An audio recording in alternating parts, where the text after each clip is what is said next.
Science of Magic with Gwilda Wiyaka is largely an opinion talk show. All opinions, comments, or statements of fact expressed by Gwilda Wiyaka's guests are strictly their own and are not to be construed as those of the Science of Magic or endorsed in any manner by Gwilda Wiyaka, Relmar McConnell Media Company, its affiliated networks, stations, or employees.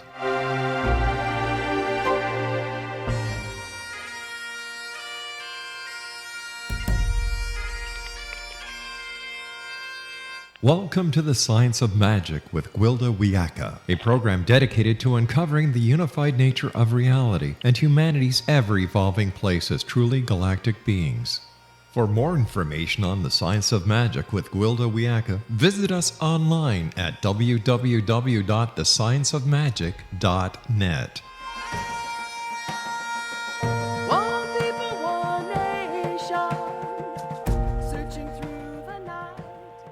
Welcome to the Science of Magic, a place where science and magic come together to transform fact into evolving truth. We can be found on our website, www.thescienceofmagic.net. I'm your host, Gwilda Wiyaka. This hour, we'll be exploring of earth and sky. It wasn't long into my shamanic training when I discovered that while I'd been very diligently memorizing the way my teacher would perform each ceremony, they were never the same twice. But wait, that's not how you did it last time, I complained.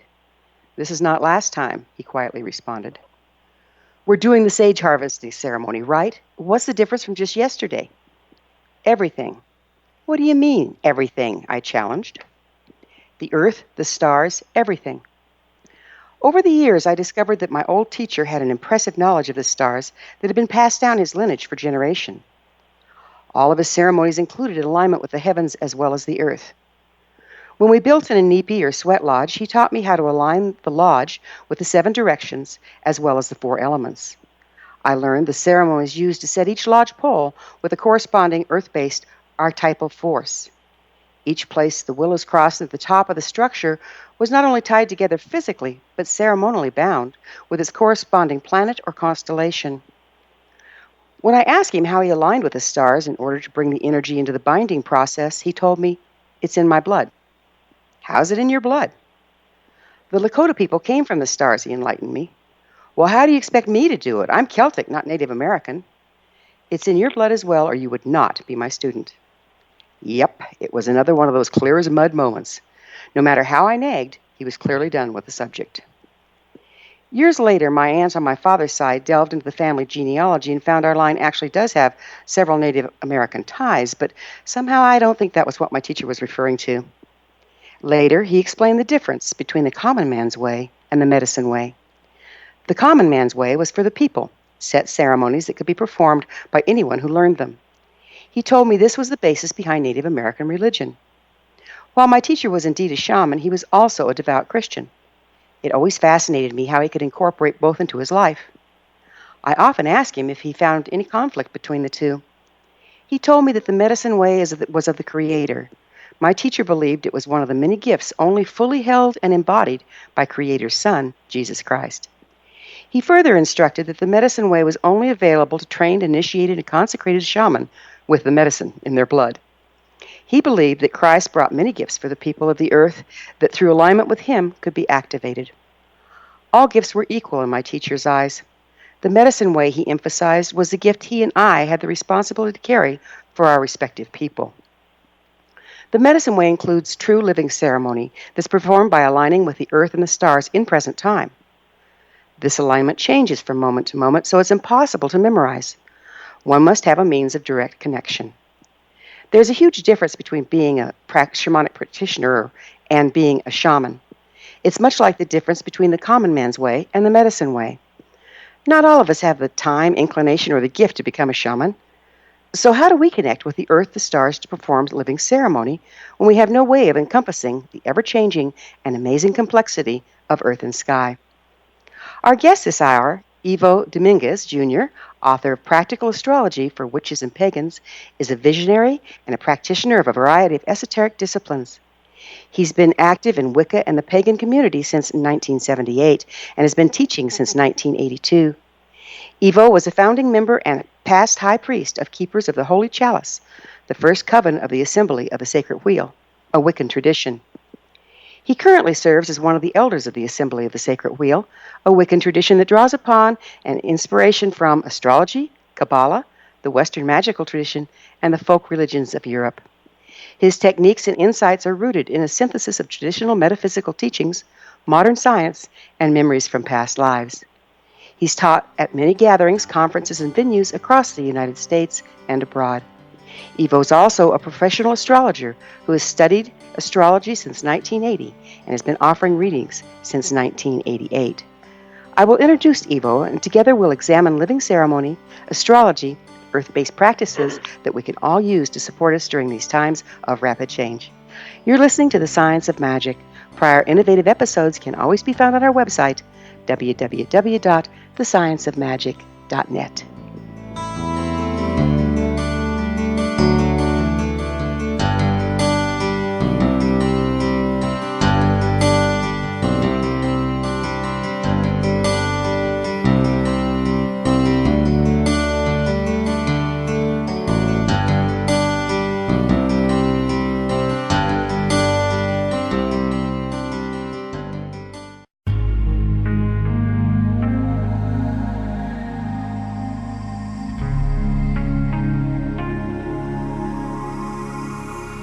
The scientist and the mystic have been on an age-old, relentless search with one thing in common.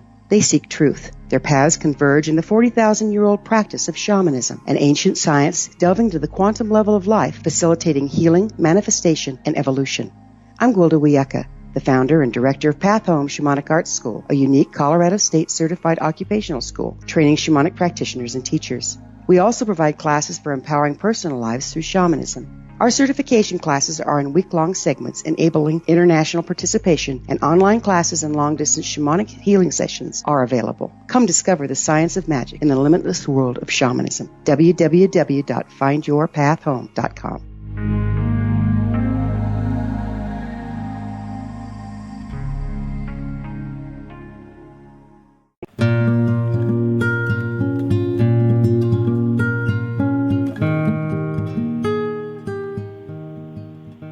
Welcome back. This is The Science of Magic, dedicated to unification and evolution of consciousness. I'm your host, Gwilda Wiyaka. Our guest this hour, Ivo Domínguez Jr., astrologer and author of many fine books, including his latest, Practical Astrology for Witches and Pagans. His website is www.ivodominguzjr.com. Ivo, thank you so much for joining us on The Science of Magic. Lovely to be here. Yeah, I understand you've got a storm going on up there. It's the in and out kind of thing, huh? Yeah, yeah. We've been having strings of severe thunderstorms and high winds coming through. We're been having a big shift in temperature from one day in the upper 80s, and by tonight it'll be in the low 40s, maybe. So that we're having some swings over here. Yes, some wild times. Hey, Yeah. So we all start out on the same page. Would you please tell us a little bit about pagan practices? It's hard to say in 25 words or less, but how about this? All the people of the planet had indigenous ways at some point. All people on the planet had different ways of approaching active spirituality and religion. Think of pagan practices as being all the different ways in which people today are trying to reconnect with, revive, or reconstruct the religious perspectives and spiritual perspectives that the ancient tribes of Europe, of fill in whichever continent or nation, and bring them into the modern times. Most of them tend to be polytheistic or multitheistic in the sense of seeing the world as populated with many gods and goddesses, though honestly, we could just as easily say many kinds of spirits as well, small and large. And many folks may be familiar with Wicca, which is relatively well known, but honestly, literally there are thousands of different people that are in the process of reconstructing these ways. One of the connections that makes sense to you, I'm sure, is that almost all of them have at their core trying to be connected to the life of the earth in one way or another, and seeing no separation between spiritual energy and physical energy, and seeing everything as being alive and ensouled.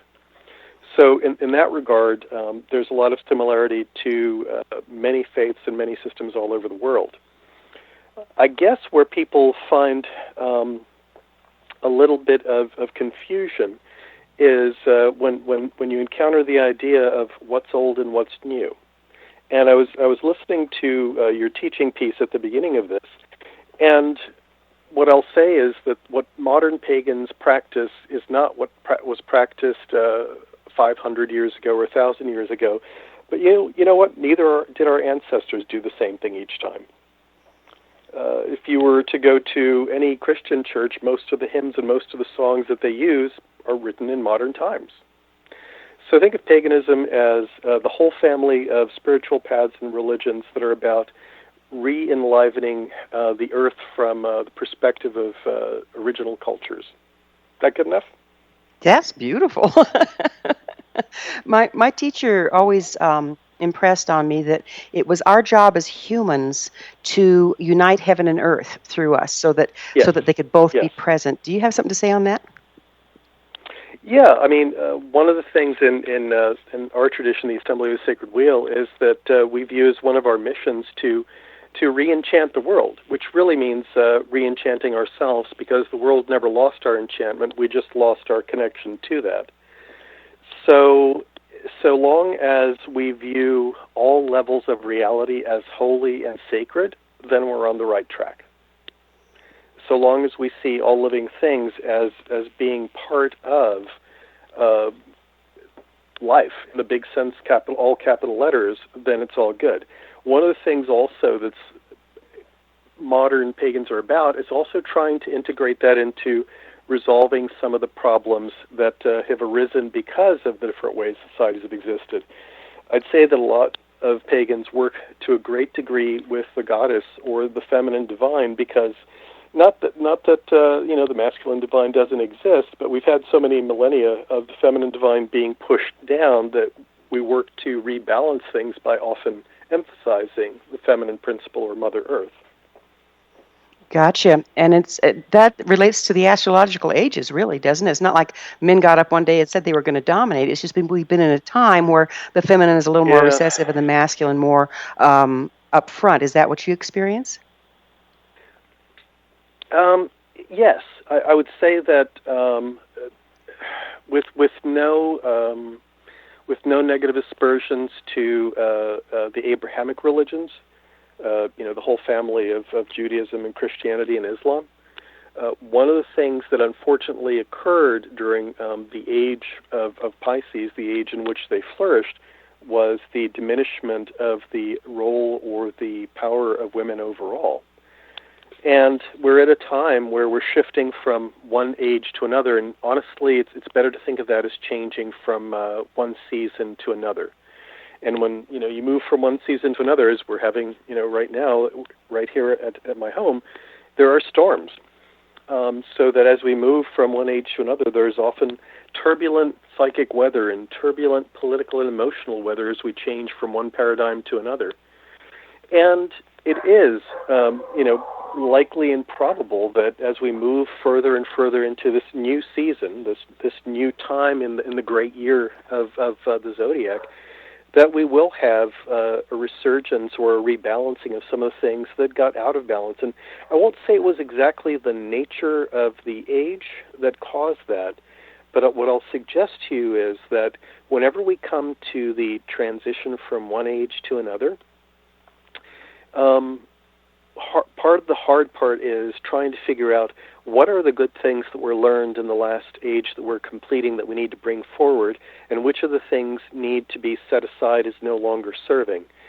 And unfortunately, because humans have free will and we make our own choices to a degree, we often make incomplete or poor choices. So some of the things that get brought forward are the wrong things and whatnot. So one of the things that I tell everyone is that if you were born in this time period, you have a little bit more responsibility than probably your immediate ancestors, because you are as individuals and us as collectives are setting the tone for the next 2,000 or so years. So what we do now does have a formative impact, and I have no compunction against saying that 500 years from now, 1,000 years from now, people will be looking back in this era, and they'll be marking it as the time when things changed in a big way in the world. Exactly what that will be is still to be determined by our choices and actions. That's a heavy responsibility, isn't it? I really do think of it as a heavy responsibility, and if you are someone who is working with spirituality or magic, and I use the word magic a lot, doing or a medicine path or whatever, then perhaps a bit of a greater responsibility falls on you, because my take on it is that if you have awareness, then you have accountability and responsibility. Boy, that's well put. So to the degree that we are more aware of what's shifting around us, then we actually have a greater obligation to do what we can, knowing exactly. that we can only do as much as each of us can. I mean, none of us are omnipotent, but when we add up what each of us does, well, then it adds up to the shape of the world that will be. That's beautiful, because it seems the other thing that we're coming into is a time when it's a group job. It's not an individual job. We're not isolated, and everything that we add together from each of what we bring is what's going to make the difference. Is that what you're saying there? Absolutely. It is impossible. Well, I'm going to say it two different ways. It's impossible for all of us to, as individuals, if there were a big giant boulder in front of us, we could only move it if we pitched in together with levers and saplings and pushed it together. It's not going to move if we each take turns pushing one at a time. So in one sense, there are some tasks that can only be accomplished by all of us working together. And then I'm going to say something that nature does all the time, and why I am always happy when something new springs into being. And because one of the other things that always happens at the change of the ages is that there's this great proliferation, this 1,001 new systems, traditions, paths, techniques spring into being. Now, I'm going to, and people, some people get excited about that, and other people go, oh, this is terrible, it's all getting muddled and confused, and the old ways are being diluted. And some of that happens, but, the way nature works is, you plant an acorn doesn't necessarily turn into an oak tree. It takes about 100 acorns falling on the ground and being carried off by the squirrels and buried, and out of that 100, maybe 2 or 3 will actually get to grow up to be a full-grown oak tree. That's the beauty of nature, though, isn't it? Is that generous nature? It is. that it all doesn't have to be used for one purpose. Right. And right now, all these people and things that are creating new paths and new ways, some of them will eventually turn into the oaks that support the future. But all of them matter because you don't know which ones are actually going to end up being the pillars that uphold the future. Got it. In about a minute, do you think you could define magic for us? One of the easiest ways of looking at it, some people say it's prayer with muscle behind it. I would say that magic is when you are actually connecting your life forces with those of external beings or spirits, or the life force of particular places or plants or animals. It's when you are combining knowledge and connection together to produce some effect in the world or some effect in yourself. That's one of the best descriptions I've heard in a while, I have to tell you. We're going to need to take a little break. Our guest this hour is Ivo Domínguez Jr. He's an astrologer and author of many fine books. We will take up with this conversation on the other side of a short break. You're listening to The Science of Magic. I'm your host, Gwilda Wiyaka. If you'd like to hear more previous broadcasts of innovative episodes, can always be found on our website, www.scienceofmagic.net.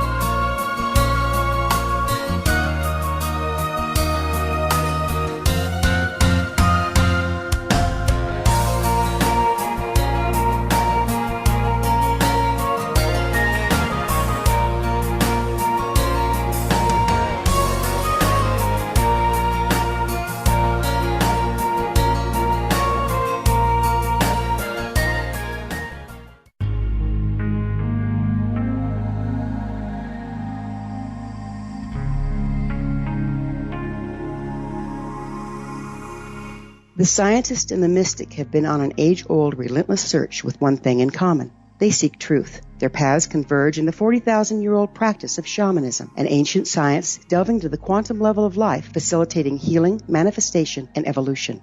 I'm Gwilda Wiyaka, the founder and director of Path Home Shamanic Arts School, a unique Colorado State-certified occupational school training shamanic practitioners and teachers. We also provide classes for empowering personal lives through shamanism. Our certification classes are in week-long segments enabling international participation, and online classes and long-distance shamanic healing sessions are available. Come discover the science of magic in the limitless world of shamanism. www.findyourpathhome.com.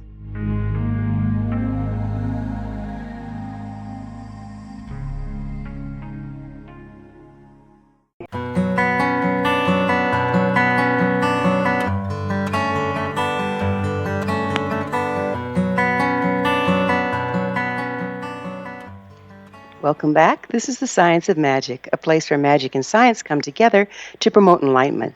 Visit us online at www.thescienceofmagic.net. I'm your host, Gwilda Wiyaka. Our guest this hour, Ivo Domínguez Jr., astrologer and author of many fine books, including his latest, Practical Astrology for Witches and Pagans.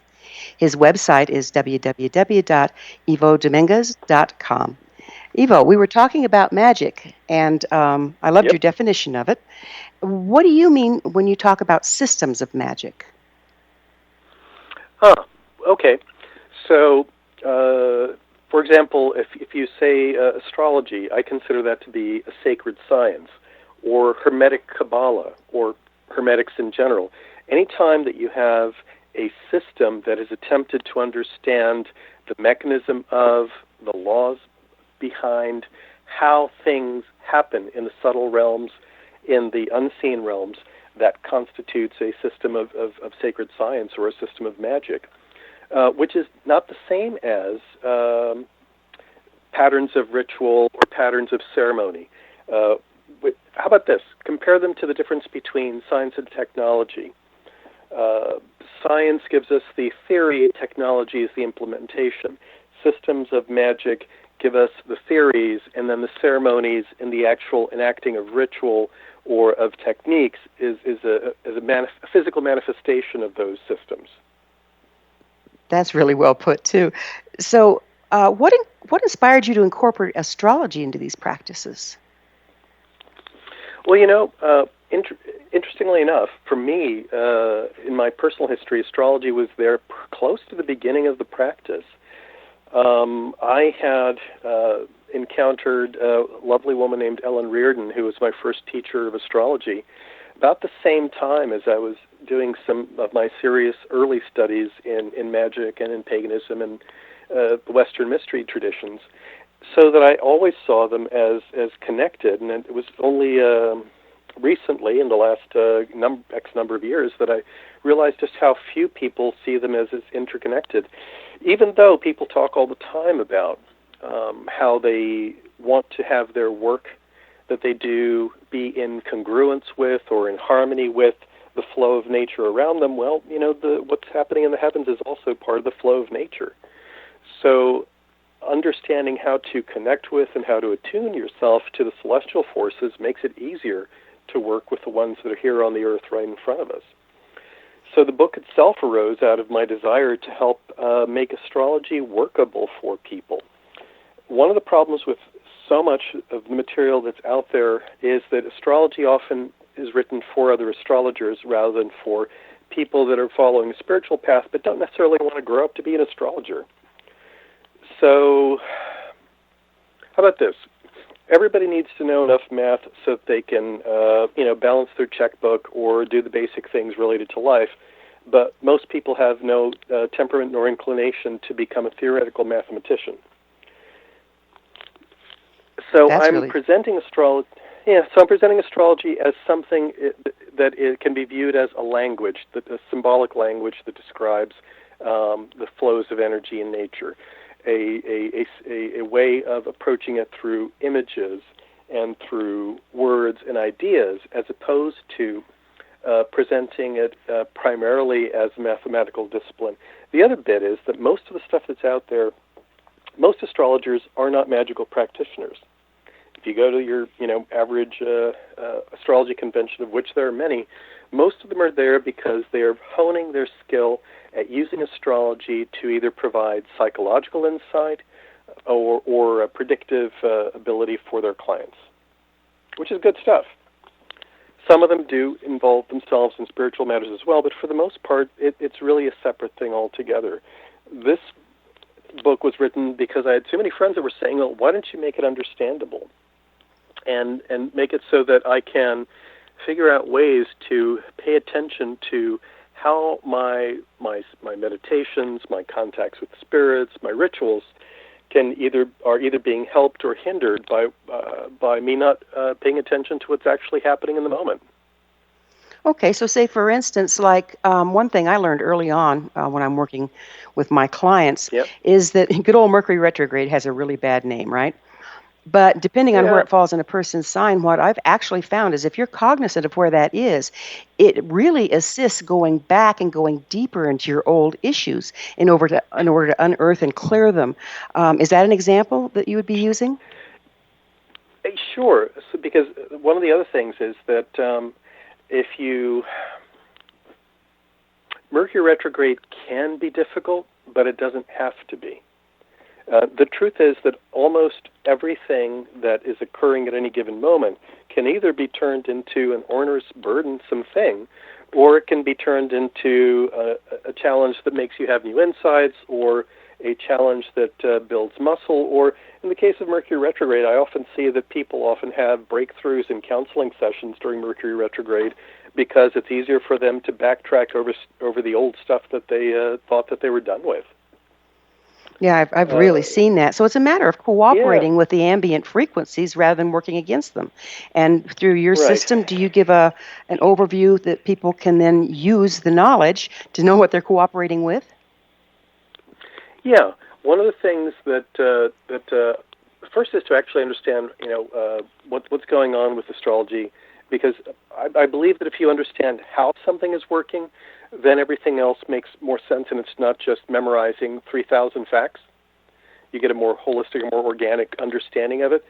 So let me give a really quick image, because there's actually a path working in the beginning of the book, so that's something that I hope people will actually record and listen to themselves or have a friend read it to them, but basically an image of a celestial temple to describe how astrology works. And imagine that the planets in the heavens represent these huge sources of energy, of light streaming forth. And each of those has their own unique frequency, or you can think of it as color, their own pattern. And those planets then are floating in the heavens, and you're standing in this amazing celestial temple in the middle of some beautiful sacred place. And in that temple, there are 12 stained glass windows, and each of those represents the 12 signs of the zodiac. Well, as the planets move, the light that they carry passes through those 12 signs, those 12 stained glass windows. Well, whatever color of that light is now shaped yet again by the colors and the forms that are in that stained glass depicting the pattern of that sign. And then that beam of light eventually makes it to the floor of the temple where you're standing. It reaches Earth. And then as we've all been in a place where you've seen the motion of light across the floor and the different ways that the beam of light stretches and contracts. And that's exactly what you see when you come all the way down to a chart, when a planet, through a sign, lands all the way on Earth and ends up in a chart. So that basically the planets are like the original sources of the power. The 12 signs, when a planet's in a sign, gives you the flavor and some of the form of the energy. And then when it touches ground, it actually takes yet again the shape of the terrain, which is what happens in a birth chart, or what happens in a chart for a moment. So the first part is understanding what the planets are, and then the next part is understanding what the signs are. And then at any given moment, if you know nothing else but that the moon is in a particular sign, and you can look that up just about anywhere, it tells you everything you need to know about the day. Have you ever been in a situation where there's drumming going on, and after a while it's impossible, no matter who you are, you're going to be tapping a toe or moving a finger or bobbing your head. If there's a drum beat, you're going to tune into it and begin to respond to it, even if you're trying not to. The moon is like a giant drum in the heavens, and the 12 signs are 12 different rhythms. So that every 2.5 days the moon goes into a different sign, and the whole world is listening consciously, unconsciously to that rhythm of energy in the background, and that's why people behave a particular way when the moon is in Cancer, or behave a particular way when the moon is in Sag, and it doesn't matter what your birth chart is because the whole world is hearing the same drum beat. So we're all marching to the same beat, basically. And we all dance in our own way, and we all move in our own way, but we are affected. We are all affected to some degree by the fact that that is the biggest note in the background, the biggest That's rhythm in the background. That's a beautiful analogy. Beautiful. We're going to have to run off and take another break, I'm afraid. But we'll return on the flip side of this break. Sure. We're talking to Ivo Domínguez, Jr., astrologer, author of many fine books, including his latest, Practical Astrology for Witches and Pagans. And we'll be back on the flip side of this short break. You're listening to The Science of Magic, the place where altruistic professionals of science and the esoteric create common ground for the betterment of our world. You can always listen to previous broadcasts on our website, www.thescienceofmagic.net.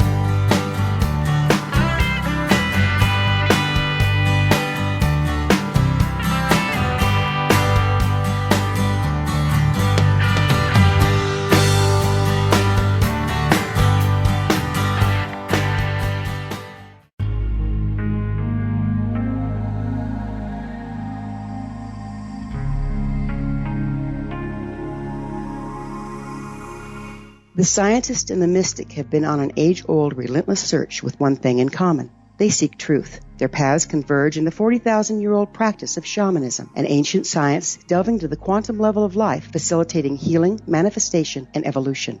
I'm Gwilda Wiyaka, the founder and director of Path Home Shamanic Arts School, a unique Colorado State certified occupational school training shamanic practitioners and teachers. We also provide classes for empowering personal lives through shamanism. Our certification classes are in week-long segments enabling international participation, and online classes and long-distance shamanic healing sessions are available. Come discover the science of magic in the limitless world of shamanism. www.findyourpathhome.com.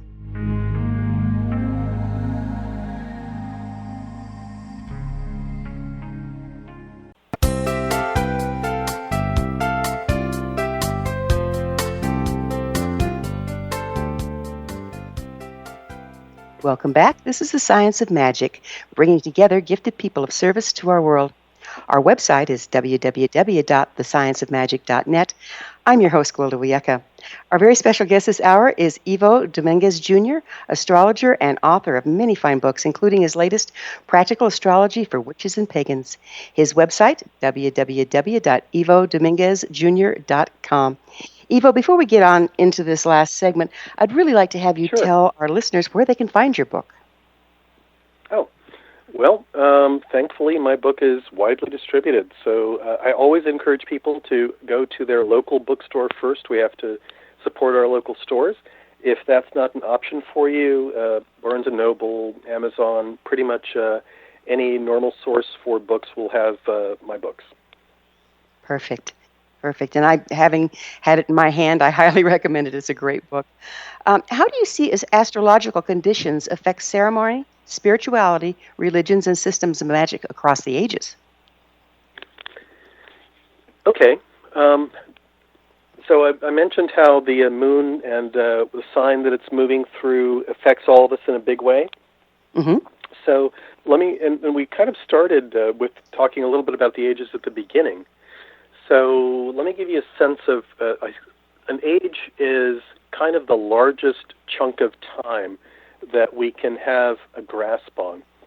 So, for example, everybody's been hearing for the last, forever, that we're moving into or are into the age of Aquarius, and things will change and things will be lovely. And I'm going to always say, no, it's never lovely. It's just different, and whether or not it's lovely is up to us. But the age affects us in a huge way. It is the single largest shaping impact. For example, in the age of Pisces, we had Pisces has the desire for unity and connection, and one of the things that meant was it spawned world religions in a big way.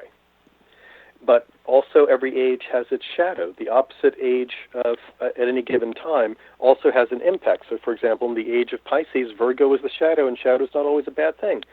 So, for example, learning that we needed to wash our hands and that germs existed was an outcome of that as well. There's some downsides too, but so what's happening now? Age of Aquarius. Well, the element of Aquarius is air. A lot of people get confused because they think water, and no.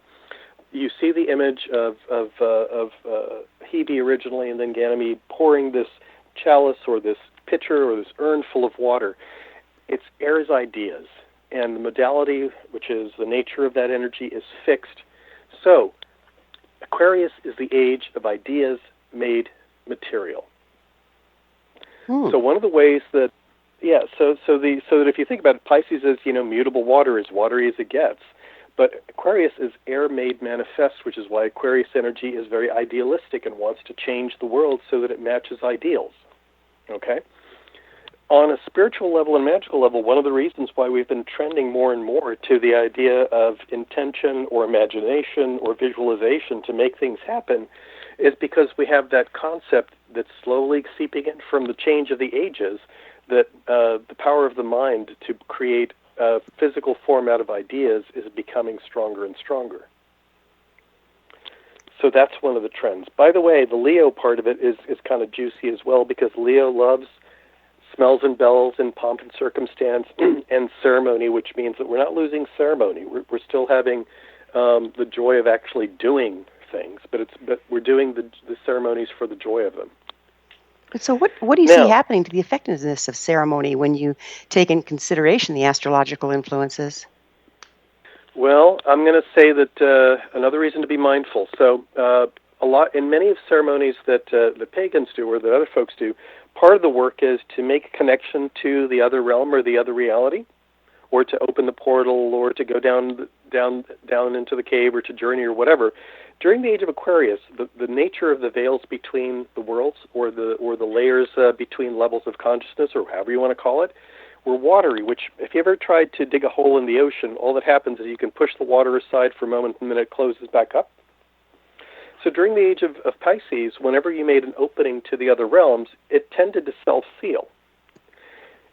Fixed air means that if you actually open a connection to the other realms, it tends to stay open on its own for a very long time before eventually closing. So one of the outcomes of this difference of the energy of the age is that the connections, the openings that we make between here and there are more likely to stay open longer and more solidly than they have in the past 2,000 years, which will begin to have an impact on our ceremonies and our meditations and our experiences and our journeys.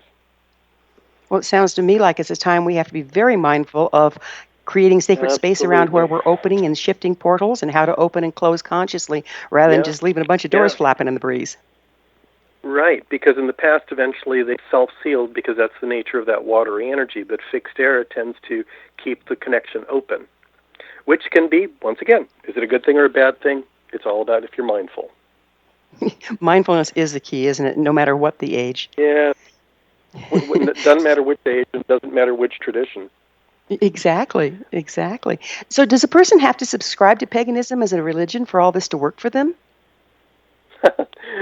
No. I mean, we have members in our tradition that also are Unitarians. We have members in our tradition that are also Quakers. I mean, the only thing that I would say is that if you get 3 pagans together, you'll have 12 opinions about anything.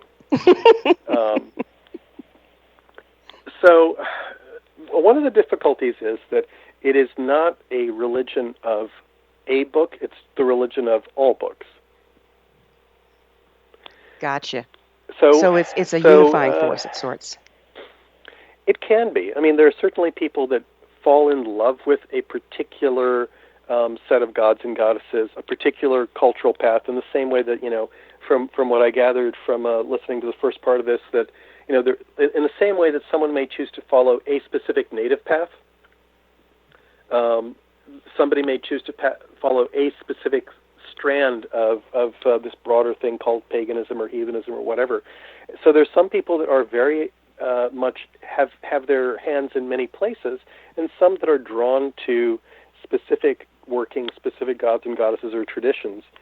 So that it's really very individualistic. I would say that pagan is more a style of thinking than it is a style of belief. And in fact, practices are more important than belief in paganism. One of the things that happened during the age of Pisces, especially with most of the major world religions, is that the focus began to be on, this is what you believe if you're part of my religion. Well, prior to the age of Pisces, it was were you making offerings? Were you following the ceremonies? Were you celebrating the holidays? Were you talking to the spirits or the gods and goddesses? That was the marker of whether or not you were observant, not what you believed. Oh, that's interesting. So pagan, yeah. I mean, most prior to the last 2,000 years or so, the idea of you have to adopt this creed to be part of my faith was a foreign concept. Oh, isn't that interesting? And hopefully, as we're moving into Aquarius, there'll be more flexibility there too, right? If we choose that. Because So ideology can also be very rigid. Half a minute left. What other books have you written? Casting Sacred Space, which is a book that's all about exploring the different ways to create and maintain sacred space for rituals and meditation. Also, Spirit Speak, which is a book about how to commune with, talk with, work with a wide range of spirits, everything from nature spirits and ghosts to gods and goddesses. And I also have another book that'll be out in another year or so that's on basically psychic development or inner sense development. Well, we're going to have you back when that one comes to press. Ivo, it's been wonderful working with you. Thank you so much for being with us. Thank you. This has been The Science of Magic. Remember, you can always listen to past thought-provoking episodes on our website, www.thescienceofmagic.net. Until next time, dear ones, may you be blessed with knowledge, comforted with love, as you align with earth and sky.